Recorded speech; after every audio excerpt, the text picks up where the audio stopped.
Hello there, and welcome to the Knaut-Rhuland House.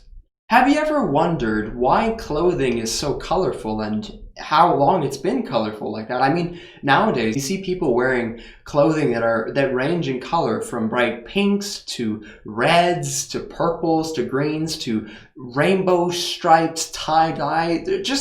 There's such an insane variety of colors in clothing nowadays. And has it always been like this?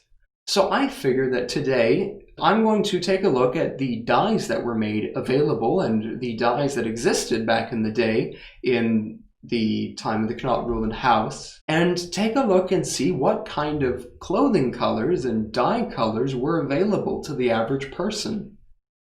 In the times of the Knaut-Rhuland House, fibers such as wool and linen were dyed using plant materials collected in the wilder and household gardens. These plants often produced a spectrum of yellow, green, and brown pigments. However, by the 1790s, commercial dye stuff was made available to Halifax merchants, allowing them to sell dyes such as indigo, derived from a plant that produces a deep blue, cochineal, an insect that creates a fluid that produces a brilliant red, and madder, a plant that also yields red pigments.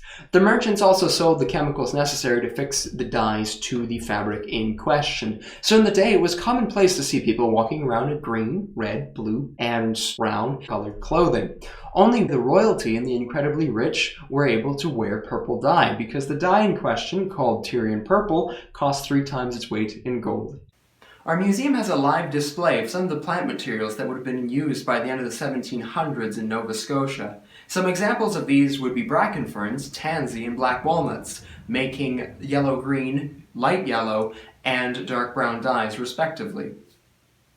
So there you have it. Back in the day, if you had enough money, you could afford dyes like purple and red and blue if they were imported. However, otherwise, you would have to resort to dark brown or yellowy green dyes that could be grown in the back garden or found in the wild. So it really gives an idea that, back in the day, everybody wore more uniform colors, whereas nowadays, because of synthetic and alkali dyes, it's really easy to wear just clothing of any color. You're not limited to, the typical white and gray-green or yellow-green colors. So yeah, thank you for watching this video of the Knaut-Rhuland House Online. It's a little different than what we usually do, so please, if you enjoy this kind of video, let me know down in the comment section down below so I can keep making videos like this. But otherwise, I hope you have a very wonderful day, and please stay safe during these uncertain times, and I look forward to seeing you in the next episode.